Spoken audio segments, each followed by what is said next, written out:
Baik, terima kasih. Assalamualaikum warahmatullahi wabarakatuh. Saat ini saya ingin menyampaikan atau mempresentasikan paper dengan judul pengembangan dan pemetaan penelitian menggunakan data science di Indonesia. Nah, ada beberapa outline yang ingin saya sampaikan.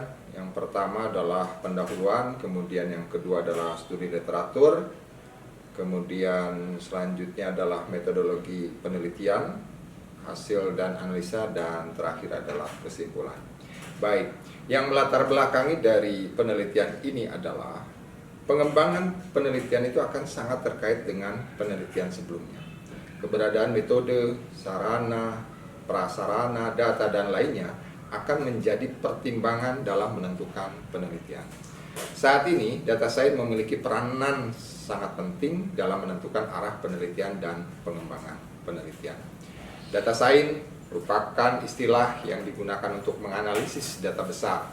Dalam menganalisis data science menggunakan berbagai macam metode dengan menggunakan matematika statistik dan machine learning.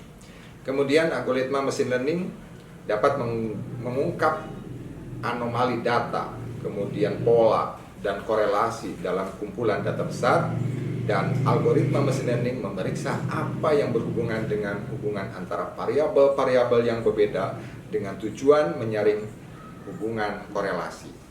Nah, tujuan paling penting dalam data science ini adalah bagaimana kita mampu menganalisis prediktif dan menganalisis preskriptif, ya. Nah, kemudian studi literatur yang ingin saya sampaikan. Jadi dalam hal ini saya juga pengen menyampaikan beberapa studi literatur terkait dengan data science yang pengen saya kembangkan dalam penelitian ini. Yang pertama adalah di data science kita mengenal yang disebut dengan DIKW, ya, atau from data to wisdom, ya. Jadi secara piramid bahwa data, ya, data itu kemudian berlanjut ke informasi, dari informasi kemudian ke knowledge, dan terakhir adalah ke wisdom. Kita tahu bahwa data itu adalah segala yang tercatat, kemudian setelah data, periode berikutnya adalah informasi. Dari data kita akan bisa mendapatkan informasi. Jadi informasi adalah segala yang dapat kita pahami, kemudian dari informasi itu nanti akan muncul knowledge, ya. Knowledge, nah, itu artinya adalah informasi yang relevan. Sedangkan yang terakhir adalah wisdom. Jadi wisdom itu adalah mengetahui apa yang terbaik dilakukan. Jadi dari data itulah kemudian kita akan bisa mendapatkan keputusan terkait dengan data yang ada. Nah, kemudian di dalam data science juga itu kita juga mengenal yang disebut dengan diagram Venn data science. Jadi ini secara teoritis juga kita bisa mengetahui terkait dengan teori dari data science itu sendiri, ya. Jadi secara diagram Venn, di mana diagram Venn ini itu data science itu merupakan sebuah kalau kita ibaratkan sebuah pikiran emas, atau banyak orang mengatakan bahwa data science itu kita ibaratkan sebagai minyak.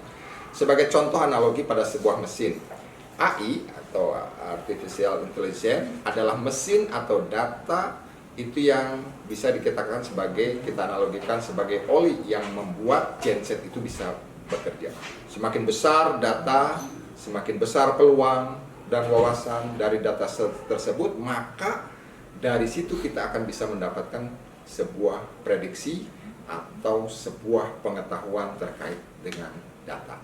Jadi cara yang paling sederhana itu bisa kita diagramkan secara diagram Venn terkait dengan data science, yaitu terdiri dari computer science, kemudian machine learning, kemudian ada matematika dan statistik, kemudian ada traditional software, kemudian ada data analysis, dan kemudian bisnis atau domain expertise ya.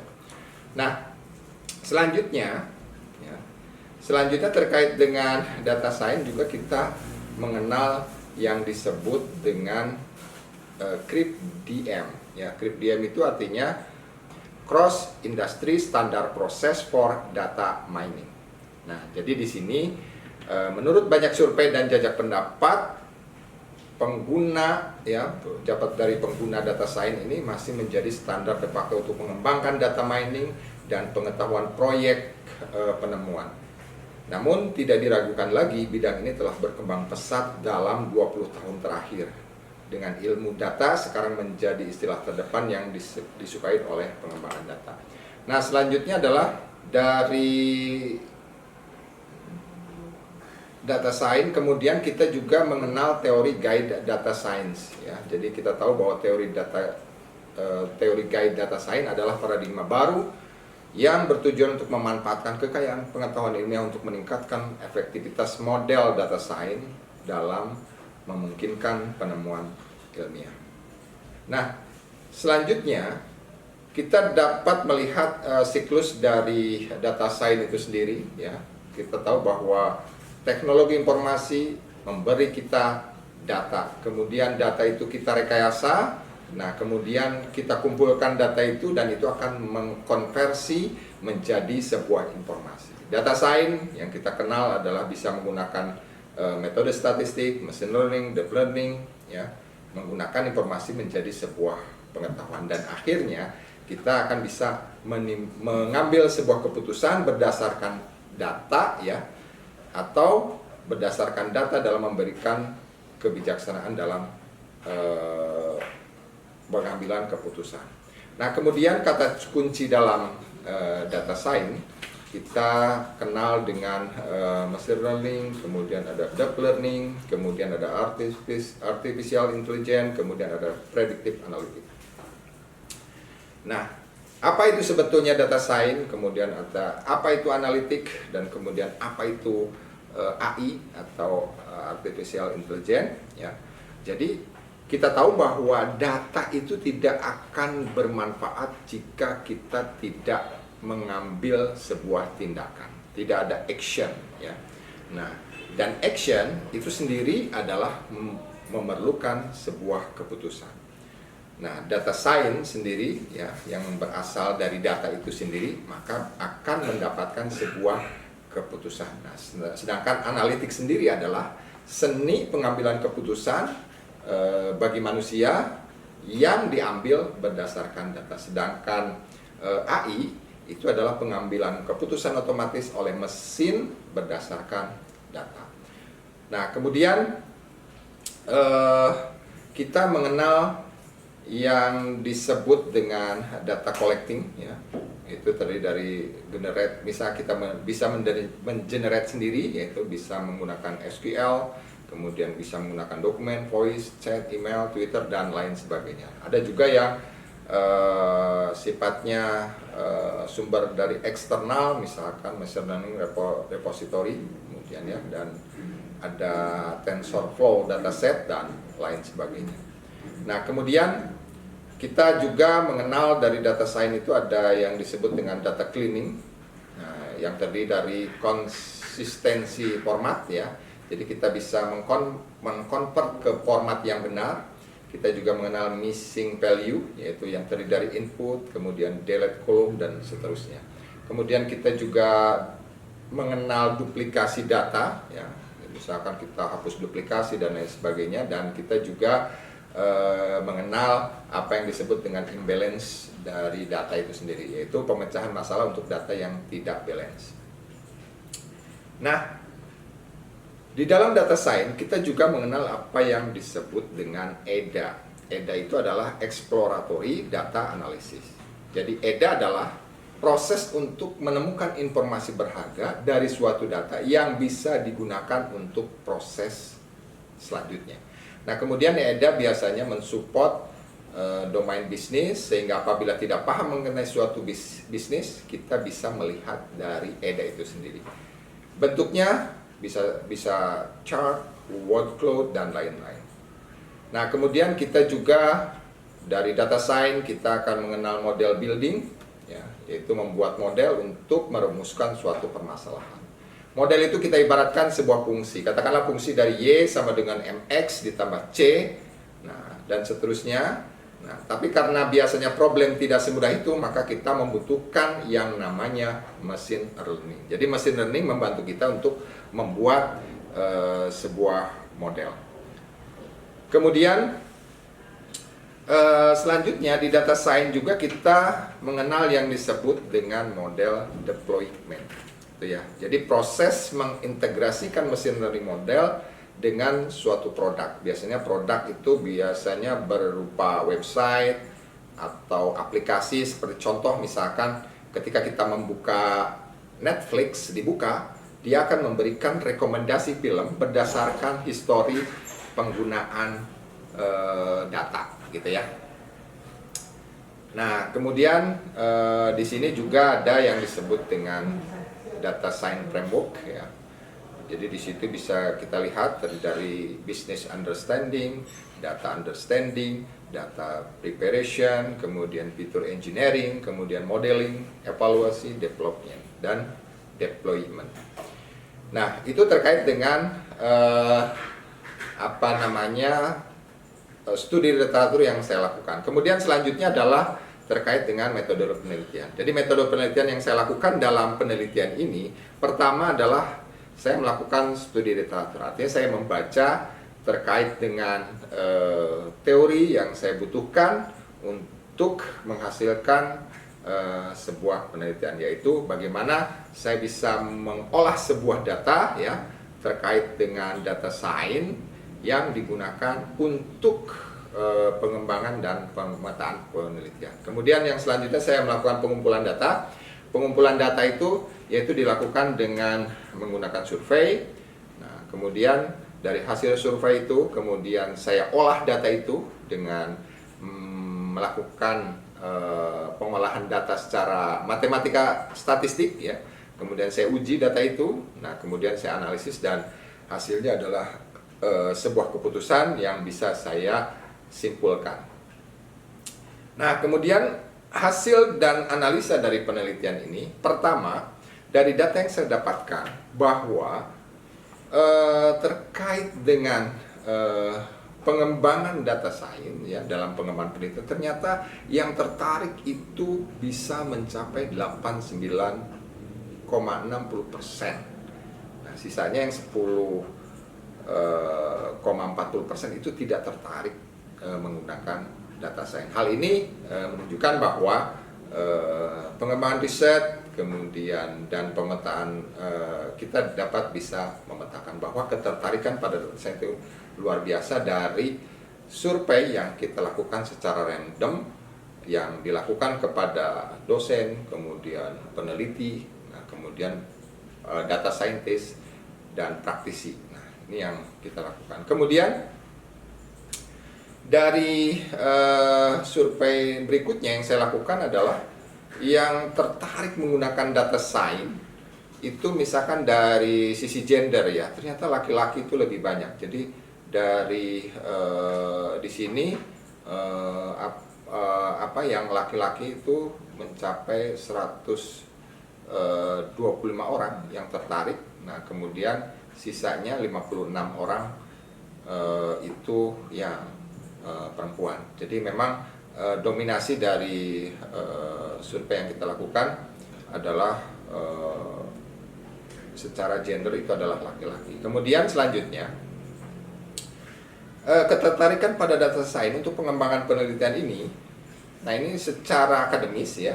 Kalau kita survei secara akademis, ternyata yang mempunyai pendidikan S2 itu lebih banyak, ya, dibandingkan dengan yang pendidikan S3 bahkan yang SMA. Jadi kalau di sini saya dapatkan datanya itu bahwa yang S2 itu adalah 79 orang, kemudian akademi ya atau diploma 3 itu 53 orang, S3 itu ada 17 orang, sedangkan yang SLT ada 29 orang yang tertarik terhadap data science. Kemudian di sini juga saya menghitung rata-rata ya, yang berapa lama ya mempelajari data science itu kebanyakan itu kurang dari 1 tahun, itu sekitar 84 orang, kemudian di atas 5 tahun 16 orang ya, kemudian yang 1 tahun 18 orang, kemudian yang 2 tahun 26 orang, sedangkan yang 3 sampai 5 tahun itu adalah 37 orang. Jadi ternyata lama mempelajari bidang data science itu banyak sekali yang kurang dari 1 tahun. Artinya bahwa data science itu tidak memerlukan waktu yang begitu lama. Nah, di sini profil dari yang kita survei juga bahwa berapa lama orang bekerja dalam bidang data science. Yang kurang dari 1 tahun itu paling tinggi, yaitu 101 orang. Kemudian di atas 5 tahun 14 orang, yang 1 tahun 15 orang, 2 tahun 25 orang, sedangkan 3 sampai 5 tahun adalah 26. Jadi dominasinya adalah yang kurang dari setahun. Nah, kemudian kita melakukan uji kesesuaian model. Jadi uji kesesuaian model ini digunakan untuk menguji apakah model yang terbentuk sudah sesuai atau tidak. Pada penelitian ini, uji kesesuaian model menggunakan uji Hosmer dan Lemeshow.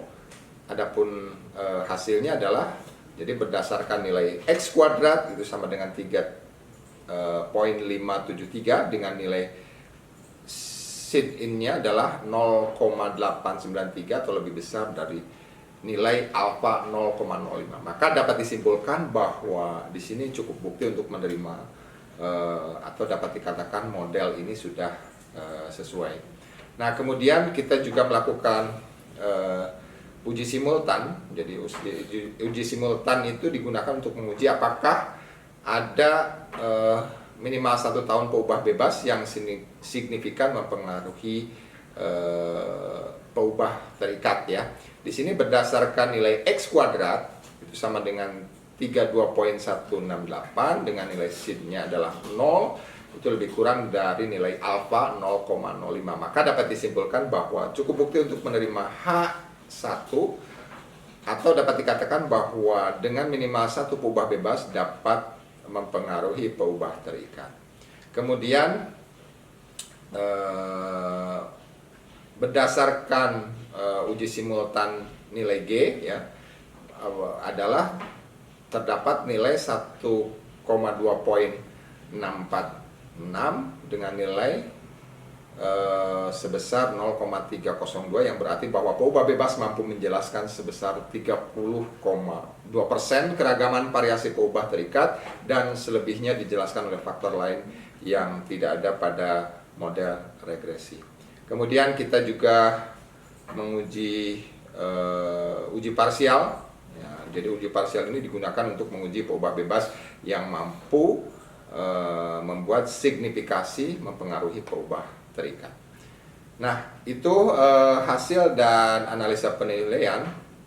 Hasil analisa berdasarkan matematika statistik, sehingga dari penelitian ini bisa saya simpulkan bahwa berdasarkan hasil analisis diketahui bahwa peubah yang signifikan mempengaruhi ketertarikan pada bidang data science atau tidak ialah, pertama adalah gender dengan nilai seed-nya itu adalah 0,003, itu lebih kurang dari nilai alfa 0,05, dan usia dengan nilai seed-nya itu adalah 0,026 atau lebih kurang dari nilai alfa 0,5. Nah, kemudian dari hasil pemetaan penelitian data science, ternyata penelitian data science sangat berpengaruh dalam pengembangan penelitian.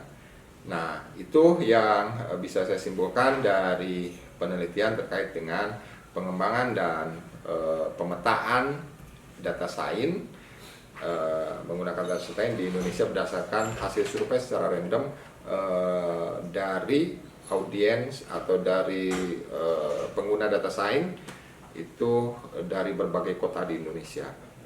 Nah, itu saja yang bisa saya sampaikan terkait dengan paper yang saya coba sajikan.